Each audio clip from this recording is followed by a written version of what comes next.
Part थोड़ा परेशान हो गया। उसने सोचा था कुछ तो वीक पॉइंट होगा मिस्टर जेंग का जिसको यूज करके वो खुद को बचा सके, पर ये तो उसकी गलतफहमी निकली। मिस्टर जेंग के बारे में सारे न्यूज गुड थे, एक भी नेगेटिव पॉइंट उसे नहीं मिला। उसने नेक्स्ट डे मिस्टर जेंग से बात करनी चाहिए, पर वो फ्री नहीं थे। कुछ दिनों के लिए बाहर भी जा रहे थे तो उन्होंने पार्ट को मना कर दिया क्योंकि वो वापस भी कब तक आएंगे इसकी गारंटी नहीं है। पार्ट अब पहुंचा चोट के पास। उसे बताया उस दिन बाहर में उसने मिस्टर जेंग को देखा था और जहाँ चुगली हो रही हो वहाँ यिंग ना पहुंचे ये तो मुश्किल है। वो तुरंत पार्ट से कहने लगी, तुम्हें अगर कुछ पूछना है तो पूछ सकते हो मुझसे। पार्ट खुश। उसने पूछा, अब बता सकती हैं 2 साल पहले मिस्टर जेंग अचानक से काम छोड़कर क्यों चले गए थे? यिंग बताने लगी, जब वो काम छोड़कर चले गए तब हमने बहुत एनालाइज किया और समझ में आया कि उन्हें प्रेसिडेंट का पद चाहिए था। इसी वजह से आज तक हमारे प्रेसिडेंट बदले नहीं हैं। लेकिन पार्ट को ये लॉजिक काम का नहीं लगा और यिंग भी इसके अलावा और भी कुछ वियर्ड बातें नहीं जानती थी।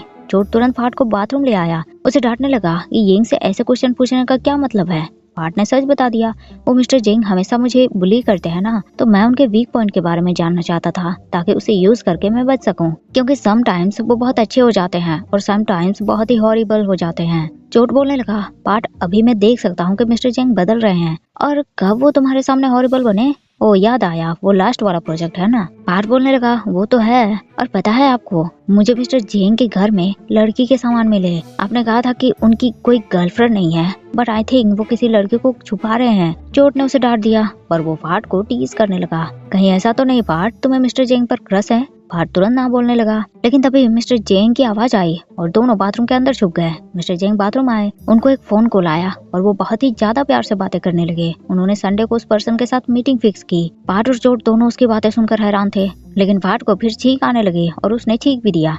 मिस्टर जेंग को शक हुआ, उन्हें लगा यह पार्ट की आवाज ही थी। वो बाथरूम का डोर नॉक करने लगे। दोनों चुप। रिप्लाई देना सबसे बड़ी मिस्टेक हो सकती है। मिस्टर जेंग चले गए, दोनों बाहर आए और चोट फिर से पार्ट को डांटने लगा, देखो पार्ट, भले ही मुझे दूसरों के मैटर को जानने में बड़ा मजा आता है, पर इसके लिए मैं तुम्हें वार्न करना चाहता हूँ, ऐसा मत करो। पार्ट भी मान गया। उसने प्रॉमिस किया कि अब वो मिस्टर जेंग की जासूसी नहीं करेगा। लेकिन जेंग का मैसेज आया। उसने पार्ट को संडे को ही अपने घर बुलाया। पार्ट ने मैसेज चोट को भी दिखाया। दोनों हैरान परेशान। संडे के दिन पार्ट पहुंचा मिस्टर जेंग के घर। दोनों ने काम के बारे में डिस्कशन किए। जेंग ने पार्ट को खाने के बारे में पूछा। पार्ट ने मना किया, पर जेंग खाना लेने चला गया। पार्ट ने तुरंत अपने लैपटॉप समेटे और भागने की कोशिश की, लेकिन उसे आवाज आई, अंकल जेंग, ये आपके फ्रेंड हैं? पार्ट ने देखा तो ये एक छोटी सी बच्ची थी। बच्ची तुरंत जेंग से जाकर लिपट गई। ये जेंग की सिस्टर की बेटी थी। सिस्टर को कुछ काम था और नई उसका ख्याल रख रही थी, पर वो जेंग के पास भागकर पहुंच गई थी। लेकिन बच्ची तो अब पार्ट को अंकल बोलने लगी। पार्ट जेब गया, इतना भी बूढ़ा नहीं हुआ है वो जो उसे बच्ची अंकल बोल रही है। जेंग ने बच्ची को बताया कि वो भैया है। फिर बच्ची ने कुछ डेजर्ट की मांग की। जेंग ने उसे समझाया,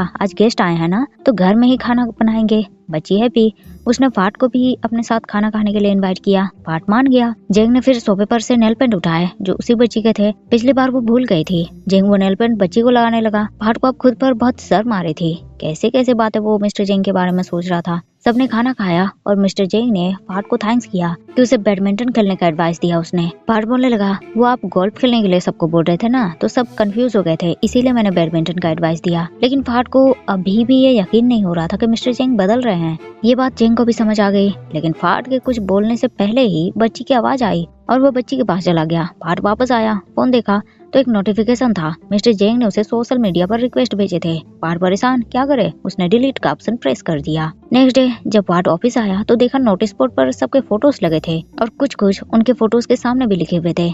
चोट और पार्ट दोनों उस बोर्ड को देखने लगे। चोट का कहना था, अब बिलीव होने लगा है, मिस्टर जेंग सच में बदल रहे हैं। तभी तो उन्होंने ये नोटिस बोर्ड बनाया है ताकि जो भी पर्सन जिसके लिए जैसा फील करता है, जो बोलना चाहता है, वो इसमें लिख सकता है। लेकिन पार्ट तो अपने फोटोज को देखने में बिजी था। वो इतना मोटा जो दिख रहा था फोटो में। चोट ने उसे बोला, पार्ट अपनी छोड़ो, यिंग को देखो कैसे ऑयली फेस दिख रहे हैं उसके। पार्ट ने उसे चुप रहने के लिए बोला, क्योंकि अगर यिंग ने सुना तो गड़बड़ हो जाएगी। पार्ट ने फिर मिस्टर जेंग के साथ मिलकर प्रोजेक्ट पर काम किए। मिस्टर जेंग को फिर किसी का कॉल आया और वो बहुत ही प्यार से बातें करने लगे। पार्ट को शक हुआ ये मिस्टर जेंग की नाइस नहीं हो सकती। मिस्टर जेंग फिर चले गए। पार्ट ने आधी रात में चोट को मैसेज किया जो अपने बॉयफ्रेंड के साथ शॉपिंग पर निकला था। चोट को बताया, चोट, मैंने अभी अभी मिस्टर जेंग को लेडीज बैग की शॉप से निकलते देखा और डेफिनेटली मैं कह सकता हूँ कि ये बैग उनकी नाइस के लिए तो नहीं है। चोट ने तुरंत पार्ट को कॉल करके डांट दिया, पार्ट अभी के अभी मैसेज डिलीट करो, तुम ऑफिस के चैट ग्रुप में मैसेज भेज दिया है तुमने। पार्ट भी होश में आया, लेकिन तुरंत ही मिस्टर जेंग ने भी ग्रुप में मैसेज करके पार्ट को मिलने बुलाया। पार्ट की हालत खराब। मिस्टर जेंग ने उससे पूछा, पार्ट आजकल क्या हो गया है तुम्हें, तुम मुझे इतना स्पेशल अटेंशन क्यों दे रहे हो, बताओ तो। पार्ट ने सच बोल दिया, वो मिस्टर जेंग, मुझे आप बिल्कुल पसंद नहीं। आपने मेरे प्रोजेक्ट को बिना किसी के साथ डिस्कशन किए बेचना चाहा, जबकि वो इनकम्प्लीट था। और इतना ही नहीं, बल्कि आप कहते हो कि आप बदल गए हो, पर फिर भी आप बहुत हॉरिबल बन जाते हो। इस वजह से मैं आपके वीक पॉइंट को ढूंढ रहा था ताकि खुद को बचा सकूं। जेंग पूछने लगा, और वो वीक पॉइंट तुम्हें मिला? पार्ट ने सर झुकाकर ना बोल दिया, क्योंकि मिस्टर जेंग हर तरह से परफेक्ट हैं। जेंग बोलने लगा, आई एम सॉरी पार्ट, मैंने तुम्हें तकलीफ पहुंचाई, पर मेरा इरादा ऐसा नहीं था। और कभी कभी इंसान की ताकत ही उसकी कमजोरी होती है। मेरे बारे में तो जानते ही हो कि मैं डायरेक्ट फॉरवर्ड बोल देता हूँ, और यही मेरी कमजोरी है। पर मैं सच बोलना चाहता हूँ पार्ट, आई प्रॉमिस, अब से तुम्हें फुल फ्रीडम होगा। उस प्रोजेक्ट के हेड अब तुम बनोगे और अपनी तरह से प्रोजेक्ट को हैंडल करोगे। पार्ट को इस बात से बहुत खुशी हुई। इसके बाद पार्ट ने बहुत मेहनत किया और फाइनली उस प्रोजेक्ट को क्लाइंट के सामने पेश किया गया। चोट ने कुछ इंट्रो दिए और फिर पार्ट ने प्रोजेक्ट के बारे में डिटेल में एक्सप्लेन किया। एडवर्टाइजिंग के लिए शॉर्ट वीडियो बनाने की बात की। दो ऐसे पर्सन के लव के बारे में, एक को लव पर भरोसा नहीं और दूसरा वर्कहोलिक है, और इसकी सैड एंडिंग नहीं होगी, पॉजिटिव मैसेज के साथ एंडिंग होगी। सबको पार्ट के आइडियाज इंटरेस्टिंग लगे, पर एक न्यू बाय होने के नाते सब सवाल उठाने लगे। बोला कि पार्ट एक न्यू बाय है, उस पर भरोसा करके इतना बड़ा रिस्क नहीं ले सकते। मेन क्लाइंट नोएडा ने भी बाद में अपना फैसला सुनाने के लिए बोला, और जैसे कि मिस्टर जेंग खुद को बदलना चाहते हैं, आज वो सारे एम्प्लॉयज को कराओ के बार में पार्टी करने ले गए। लेकिन इतना बेसुरा उसने खुद गाया कि सबके मुंह बन गए, पर फिर भी बॉस है वो, सब बेसुरे गाने को एंजॉय करने लगे। पर जेंग को वहाँ पार्ट दिखा नहीं, वो बाहर आया। पार्ट अकेला उदास बैठा था। जेंग समझ गया पार्ट आज सुबह के प्रेजेंटेशन के बारे में सोचकर दुखी है। पार्ट बोलने लगा, मिस्टर जेंग, अब भी आप मुझे ही प्रोजेक्ट का हेड बनाना चाहते हैं? आपने देखा ना क्या हुआ, मेरी वजह से आपको क्रिटिसाइज होना पड़ा। मिस्टर जेंग ने उसे मैसेज किया, उसे समझाया, पार्ट तुम्हें पोटेंशियल है, तुम कॉम्पिटेंट हो, बस तुम्हारे इमोशंस को थोड़े कंट्रोल करने की जरूरत है। जैसे मैं तुम पर भरोसा करता हूँ, वैसे ही तुम खुद पर भी भरोसा करो। और मेरे अंकल ने जो मीटिंग में बोला वही सोच रहे हो ना? पर मैं बता दूं, तुम्हारा प्रोजेक्ट आउटस्टैंडिंग है और मेरे अंकल किसी को देखकर बता सकते हैं उसकी वीकनेस, इसीलिए उन्होंने तुमसे ऐसा कहा। सो तुम इस बारे में बिल्कुल मत सोचो। पार्ट को उसकी बातें सुनकर अच्छा फील हुआ और वो पार्टी करने चला गया। इधर कानून अपने होने वाली वाइफ एई के साथ रोमांस मूड में था, लेकिन जाप ने डिस्टर्ब कर दिया और कानून के कॉल रिसीव करते ही उधर से जाप के गुर्राने की आवाज आई। कानून को समझ नहीं आया कि मैटर क्या है। जाप बोलने लगा, कानून, तुमने जो किया है ना, उसकी तो भरपाई करनी पड़ेगी तुम्हें। जेन को क्या बताया? मैं किसी को लाइक करता हूँ और जेन थर्ड व्हील है, क्योंकि हमेशा वो मेरे साथ चिपका रहता है, और अब जेन ने मुझे बोल दिया है कि वो मुझसे दूर रहेगा। बताओ क्या करूं मैं अब? तुम्हारी करतूत के लिए तो अब लाइफ टाइम तक तुम्हें मुझे ट्रीट देना होगा, समझ आई बात? कानून बेचारा बुरा फंसा।